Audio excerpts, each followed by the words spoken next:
कैसा हो उधर आपको एक ऐसी जेल में डाल दिया जाए जहां से बाहर आने के लिए एक जानलेवा कार रेस जीतनी होगी। इस रेस को हारना मतलब मौत। कुछ ऐसी ही है हमारी आज की कहानी। कहानी की शुरुआत होती है साल 2012 से, जब अमेरिका की इकॉनमी पूरी तरह तबाह हो चुकी थी। बेरोजगारी अपने सबसे ऊंचे स्तर पर थी और क्राइम रेट बेकाबू हो चुका था। जेलें भर चुकी थी, इसलिए प्राइवेट कंपनियां अब जेलें चलाने लगी थीं और उनसे पैसे कमाने लगी थीं। टर्मिनल आइलैंड पेनिटेंट्री एक ऐसी जेल थी जो इंटरनेट पर कैदियों की आपस में लड़ाई लाइव स्ट्रीम करती थी। ये बेहद पॉपुलर हो गया था, मगर जल्द ही दर्शक बोर होने लगे और कुछ और चाहने लगे। तब डेथ रेस का जन्म हुआ। ये एक ऐसा शो था जिसमें कैदी खास तरह से मॉडिफाई की गई कारों में एक दूसरे को खत्म करते हुए रेस लगाते थे। जो जीतता उसे आजादी मिलती। आज की रेस में केवल 2 कारें बची थीं। एक थी मास्क्ड कैदी फ्रैंकनस्टाइन और उसकी नेविगेटर केस की, और दूसरी थी फ्रैंकनस्टाइन के सबसे पुराने दुश्मन मशीन गन जो की। दोनों फिनिश लाइन के करीब थे और जीतने के लिए कुछ भी करने को तैयार थे, मगर किसी वजह से फ्रैंकनस्टाइन की कार के हथियार काम नहीं कर रहे थे। उसने तुरंत दिमाग लगाया और कार की पिछली शील्ड छोड़ दी, जो की कार से टकराई और फ्रैंकनस्टाइन को थोड़ी बढ़त मिल गई। मगर जो ने हार नहीं मानी। केस जानती थी कि जो उन्हें तबाह कर देगा, इसलिए वो बाहर निकलना चाहती थी, मगर फ्रैंकनस्टाइन ने मना कर दिया। आखिरकार केस ने खुद को कार से बाहर निकाल लिया और ठीक उसी वक्त फ्रैंकनस्टाइन फिनिश लाइन पार कर गया। जब जो ने उसकी कार पर गोली चलाई, फ्रैंकनस्टाइन जीत गया, मगर उसकी कार में धमाका हो गया। कुछ दिन बाद हम जेसन एम्स को देखते हैं, जो एक स्टील मिल में काम करता था और पहले जेल काट चुका था। उसे पता चलता है कि उसकी मिल बंद हो रही है और मालिक पूरे पैसे भी नहीं दे रहे। मजदूर भड़क जाते हैं तो एंटी राइट पुलिस आ जाती है और बिना किसी बड़ी वजह के मजदूरों को पीटने लगती है। जेसन अपने साथियों को पिटते देख खुद को रोक नहीं पाता और कुछ पुलिस वालों की धुनाई कर देता है। रात होने तक वो घर पहुंचता है। अपनी वाइफ को हाई करने के बाद वो ऊपर जाकर अपनी बच्ची को देखता है। इतने में एक मास्क बदमाश घर में घुस जाता है और उसकी वाइफ को खत्म कर देता है। जब जेसन किचन में लौटता है तो वो बदमाश उसे बेहोश कर देता है, हथियार उसके हाथ में रख देता है और जाते जाते अपने दस्तानेदार हाथ से एक गोली चलाने का इशारा करता है। जेसन होश में आता है तो पुलिस उसे उसकी वाइफ के कत्ल के इल्जाम में गिरफ्तार कर लेती है। 6 महीने बाद जेसन को टर्मिनल आइलैंड प्रिजन ट्रांसफर किया जाता है। वहाँ गार्ड उलरिच उस पर बर्फीला पानी डालता है, एक और कॉप से उसे मरवाता है और उसे 3 कैदियों वाली सेल में बंद कर देता है जो उसे पीटने पर उतारू थे। उलरिच थोड़ी देर बाद चेक करने आता है तो देखता है कि जेसन ने तीनों को ही पटक दिया था, क्योंकि वो एक बेहतरीन फाइटर था। अगली सुबह जेसन खाने के हॉल में जाता है जहाँ कोच, गनर और लिस्ट उसे देख रहे होते हैं। लिस्ट पहचान लेता है कि जेसन एक वक्त का बेहतरीन रेसर था जिसने अपना करियर खुद बर्बाद कर लिया था। तभी पचेंको और उसका एक साथी जेसन के पास आकर उसे भड़काने लगते हैं। पहले उसके खाने पर थूकते हैं, फिर उसे वाइफ किलर और बच्चों को नुकसान पहुंचाने वाला कहते हैं। जेसन पचेंको पर टूट पड़ता है, मगर पुलिस उन्हें रोककर जेसन को जेल वार्डन क्लेयर हेनेसी के पास ले जाती है। हेनेसी ने जेसन की हिस्ट्री देखी थी और जानती थी कि वो एक कमाल का ड्राइवर है। वो उसे एक ऑफर देती है। असल में असली फ्रैंकनस्टाइन आखिरी रेस के बाद ऑपरेशन टेबल पर दम तोड़ चुका था, मगर ये किसी को नहीं पता था। हेनेसी चाहती थी कि जेसन उसकी जगह नया फ्रैंकनस्टाइन बने। फ्रैंक दर्शकों का चहेता था और एक बेहद पॉपुलर लेजेंड था। उसके मरने के बाद से रेटिंग बुरी तरह गिर चुकी थी। नियम के मुताबिक 5 रेस जीतने पर आजादी मिलती है और फ्रैंकनस्टाइन पहले ही 4 जीत चुका था, इसलिए जेसन को बस एक और जीतनी थी। जेसन थोड़ा हिचकिचाता है, मगर हेनेसी उसे सॉलिटरी कॉन्फाइनमेंट की धमकी देती है ताकि वो किसी को कुछ बता न सके। जेसन के पास कोई चारा नहीं था। इसके बाद उसे जेल के ऑटो शॉप में ले जाया जाता है जहाँ उसकी मुलाकात कोच और उसकी टीम से होती है, जो फ्रैंकनस्टाइन की कार के मैकेनिक थे। हर टीम का अपना पिट था और कोई किसी की मदद नहीं करता था। एक बड़े शॉप में हेनेसी 1 महीने से कुछ बना रही थी जो अभी राज था। जेसन के नए फ्रैंकनस्टाइन होने का राज केवल उसकी टीम और चंद गार्ड्स को पता था, क्योंकि हेनेसी की जेल पर पूरी पकड़ थी। कोच उसे उसकी कार दिखाता है। यह एक मॉडिफाइड मस्टैंग V8 फास्टबैक थी जिसमें कई तरह के डिफेंसिव और ऑफेंसिव गैजेट्स लगे थे, मगर रेस के दिन तक इसमें एमो नहीं डाला जाता था ताकि कैदी इसे भागने के लिए इस्तेमाल न कर सके। वैसे भी भागना नामुमकिन था क्योंकि जेल एक आइलैंड पर थी और एकमात्र रास्ता एक छोटा सा ब्रिज था जो प्रिजन ब्रेक की जरा सी भनक लगते ही पुलिस कारों और हेलीकॉप्टर से भर जाता था। कार से जान पहचान के बाद जेसन और टीम जेल के बैकयार्ड में बात करते हैं। रेस के 3 स्टेज होते हैं। पहले 2 में ज्यादा से ज्यादा दुश्मनों को खत्म करना होता है और तीसरे में स्पीड से फिनिश लाइन तक पहुंचना होता है। सभी ड्राइवर्स के साथ एक नेविगेटर होती है जो विमेन्स फैसिलिटी से लाई जाती है। इसका एकमात्र अपवाद जो था जो अपनी टीम के एक साथी को नेविगेटर रखता था। लिस्ट्स जेनसन को अहम ड्राइवर्स के बारे में बताने लगता है। 14,001 ट्राइड मेंबर और MIT ग्रेजुएट था। हेक्टर ग्रिम एक सर्टिफाइड साइकोपैथ था जो हेनेसी की पूजा करता था। स्लोवो पचेंको जेल में आर्यन ब्रदरहुड का लीडर था और ट्रेविस कोल्ट एक बदनाम एक्स नैस्कार सुपरस्टार था। तभी जो और उसकी टीम आकर जेनसन को इंसल्ट करते हैं और फ्रैंकनस्टाइन के लिए मैसेज छोड़ते हैं कि ये रेस केवल उन दोनों के बीच है। तभी एक वैन कुछ कैदियों को वर्क डिटेल से वापस लाती है। जेनसन उनकी कलाइयों पर कुछ देखता है। उनमें GPS ट्रैकिंग ब्रेसलेट थे और ये देखते ही जेनसन को याद आता है कि उसकी वाइफ को खत्म करने वाले बदमाश की कलाई पर भी ऐसा ही ब्रेसलेट था। पहले रेस स्टेज के दिन जेनसन को फ्रैंक के कपड़े, मास्क और रिंग पहनाई जाती है। उसे देखते ही दर्शक वापस लौट आते हैं। कोच उसे बताता है कि फ्रैंक कभी दूसरे ड्राइवर से बात नहीं करता था क्योंकि ये उसके रहस्य का हिस्सा था, मगर कार के अंदर मास्क उतार सकता है क्योंकि शीशे मिरर्ड थे और केस को भी राज पता था। तैयारी के दौरान जेनसन केस से पूछता है कि वो जेल में क्यों आई। वो बताती है कि उसने एक कॉप को खत्म किया था क्योंकि वो अपनी वाइफ के साथ बुरा बर्ताव करता था। रेस शुरू होती है। पहले लैप में हथियार एक्टिवेट नहीं होते, इसलिए शुरुआत में ड्राइवर्स एक दूसरे को ट्रैक से धकेलने की कोशिश करते हैं। केस की जानकारी की बदौलत जेनसन आसानी से जो के साथ आगे पहुंच जाता है। केस एक शॉर्टकट बताती है और जेनसन पहले नंबर पर आ जाता है। तभी हेनेसी शील्ड और हथियार एक्टिवेट करती है जो जमीन में मैन होल्स के जरिए मिलते हैं। खुली आग लग जाती है। हेनेसी डेथ हेड्स भी एक्टिवेट करती है। ग्रिम एक छोटे ड्राइवर को डेथ हेड से टकराकर खत्म कर देता है। वो जो को भी पीछे कर देता है, मगर 14,000 उसकी कार पर मिसाइल मार देता है और जो उसे रौंद देता है। इधर जेनसन हथियार एक्टिवेट करता है मगर मशीन गन फंस जाती है। केस बाहर निकलकर उसे ठीक करती है और बाकी ड्राइवर्स उस पर गोलियां चलाने लगते हैं, मगर जेनसन अपनी बेहतरीन ड्राइविंग से सबसे बचाता रहता है और केस सेफ वापस आ जाती है। जेनसन सब वापस आ जाती है। जेनसन कॉल्ट का एक डिफेंस मैनहोल चुरा लेता है, मगर उसके डिफेंस सिस्टम काम नहीं कर रहे। तुरंत दिमाग लगाते हुए वो केस को नेपाम अनहुक करके उसकी गोद में बैठने को कहता है और फिर उसकी सीट नेपाम के साथ लॉन्च कर देता है जो कोल्ट की कार पर जा गिरती है। केस कार का लाइटर उस पर फेंक देती है और कोल्ट की कार जल जाती है। अब जेनसन और जो फिर आमने सामने हैं। मगर तभी पचेंको वही हाथ का इशारा करता है जो उस रात उसकी वाइफ का कत्ल करने वाले ने किया था। जेनसन का ध्यान भटक जाता है और जो उसे पीछे धकेल देता है। पचेंको पहले नंबर पे आता है और जेनसन आखिरी। 3 ड्राइवर्स खत्म हो चुके थे और दूसरे स्टेज के लिए 6 बचे थे। रेस के बाद कोच और टीम कार चेक करती है, सब कुछ ठीक काम कर रहा था, तो ये समझ नहीं आया कि रेस में क्यों नहीं हुआ। जेनसन हेनेसी के पास जाता है और कहता है कि वो अब रेस नहीं लगाएगा क्योंकि उसे समझ आ गया है कि पचेंको ने उसकी वाइफ को खत्म किया था और ये सब एक सेटअप था ताकि उसे फ्रैंकनस्टाइन की जगह लाया जा सके। हेनेसी सीधे नहीं मानती, मगर उसकी बेटी की फोटो दिखाती है जो एक फोस्टर होम में थी। जेनसन को याद दिलाती है कि अगर वो अपनी बेटी को देखना चाहता है तो उसे ये खेल खेलना होगा। जेनसन के पास कोई चारा नहीं था। बैकयार्ड में जेनसन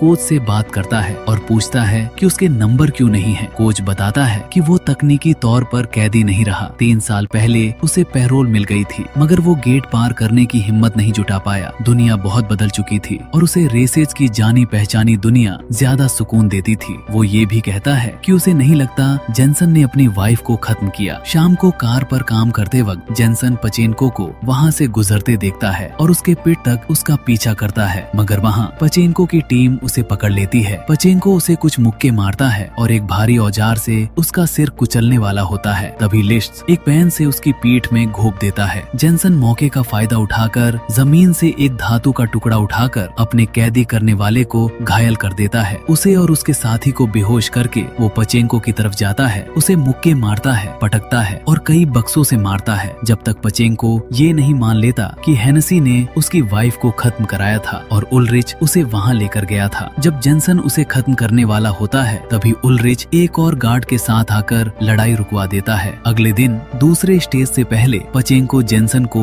वही इशारा करता है, मगर इस बार जेनसन उसकी चाल में नहीं आता। वो जानबूझकर धीरे चलाता है और एक टनल में जाकर केस से अकेले में बात करता है। उसे शक था कि केस ने फ्रैंक को खत्म किया क्योंकि 2 रेसों में गैजेट्स फेल हो चुके थे। वो उसे धमकाता है कि जवाब नहीं दिया तो उसे कार से बाहर फेंक देगा। केस मान लेती है कि उसने फ्रैंक के पिछले हथियारों में खराबी की थी क्योंकि हेनेसी ने उसे आजादी का वादा किया था, मगर मकसद फ्रैंक को खत्म करना नहीं था, वो एक हादसा था क्योंकि फ्रैंक बिना हथियारों के भी जीतने की कोशिश करता रहा। हेनेसी का असल मकसद उसे हराकर जेल में रखना था ताकि वो रेस लगाता रहे। जवाब मिलने के बाद जेनसन रफ्तार बढ़ाता है और रेस में वापस आ जाता है। इस बार उसका टारगेट पचेंको था। दोनों एक दूसरे को ट्रैक से धकेलने की कोशिश करते हैं। फिर जेनसन आगे बढ़कर डिफेंस की जगह हथियारों का मैनहोल लेता है, जिससे सब हैरान हो जाते हैं। मगर जेनसन अचानक कार पलटकर पीछे की तरफ ड्राइव करते हुए पचेनको पर गोलियां बरसाने लगता है। दुश्मन की कार को काफी नुकसान पहुंचाने के बाद वो फिर पलटता है और धुआं छोड़ देता है, जिससे पचेनको की कार एक कंक्रीट बैरियर से टकरा जाती है। जेनसन कार से बाहर निकलता है और पचेनको की गर्दन तोड़कर अपनी वाइफ का बदला लेता है। इस बीच जो भी रेस के बीच में अपना नेविगेटर बदलता है, हेनेसी फैसला करती है कि अब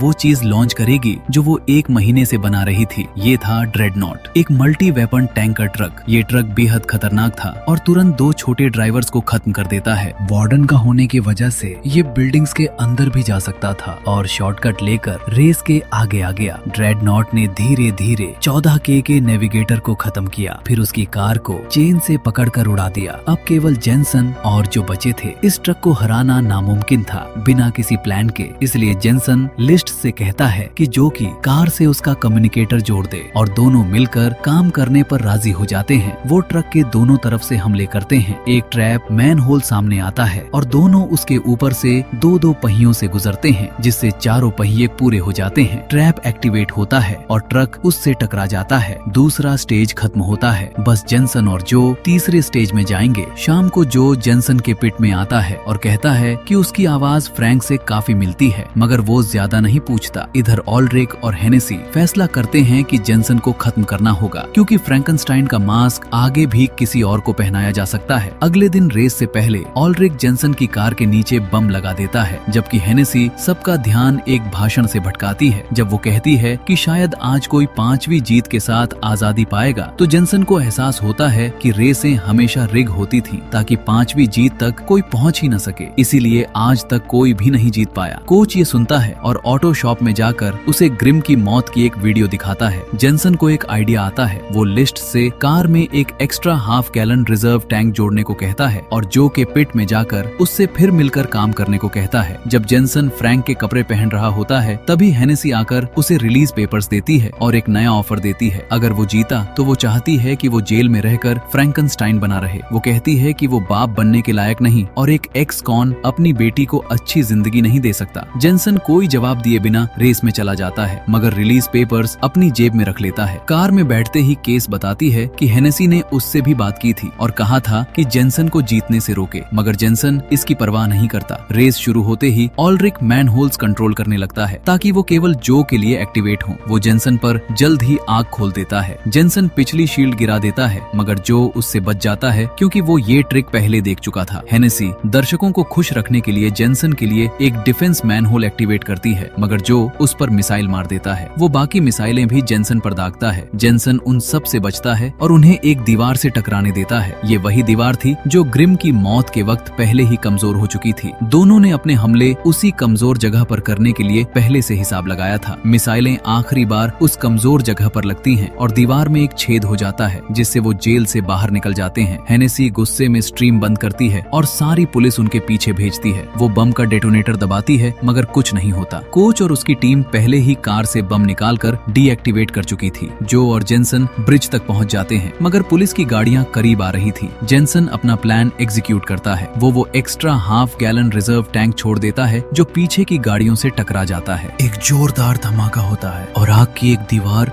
खड़ी हो जाती है, जिससे कोई भी आगे नहीं आ पाता। दोनों ब्रिज पार कर लेते हैं और अलग अलग रास्ते लेते हैं ताकि सारे हेलीकॉप्टर्स केवल जेनसन के पीछे जाएं। केस अब जेनसन की मदद करने को तैयार हो जाती है क्योंकि वो फ्रैंक का हक अदा करना चाहती थी और हेनेसी ने उसे रिलीज पेपर्स दे दिए थे, इसलिए उन्हें उसे छोड़ना ही होगा। कुछ कंस्ट्रक्शन क्रेन्स के पास जेनसन उनकी छाया में कार से कूद जाता है और छुप जाता है। केस उसकी जगह ड्राइव करती है। कुछ ही मील बाद हेलीकॉप्टर्स उसे आग की दीवार से रोक लेते हैं। केस हाथ ऊपर करके बाहर निकलती है तो वो फ्रैंक के कपड़े और मास्क पहने होती है। ज्यादातर लोगों को पहचान बदलने का राज नहीं पता था, इसलिए पुलिस उसे पकड़कर वापस जेल ले जाती है। जेनसन बच निकलता है और जो से मिलकर दोनों एक मालगाड़ी में चढ़ जाते हैं। इधर जेल के ऑफिस में उल्रिक कह रहा होता है कि रेटिंग्स बेहद ऊंची हैं और बधाई के तोहफे आने लगे हैं। हेनेसी एक गिफ्ट बॉक्स खोलती है जिसमें वही बम निकलता है जो उल्रिक ने जेनसन की कार के नीचे लगाया था। धमाका होता है और दोनों वहीं खत्म हो जाते हैं। बाहर ट्रैक पर कोच को डेटोनेटर दबाते हुए देखा जाता है। 6 महीने बाद जो और जेनसन ने मेक्सिको के सन सामांता रोजालिया में एक नई जिंदगी शुरू कर ली है। दोनों मिलकर एक ऑटो शॉप चलाते हैं और जेनसन को अपनी बेटी की कस्टडी भी मिल जाती है। केस भी उनसे मिलने आती है। जब उसके रिलीज पेपर्स आखिरकार प्रोसेस होते हैं, वो अपने साथ एक रेसिंग कार लेकर आती है और यहीं पर हमारी कहानी खत्म होती है। अगर आपको ये कहानी अच्छी लगी तो हमारे चैनल को सब्सक्राइब करना बिल्कुल भी ना भूलें।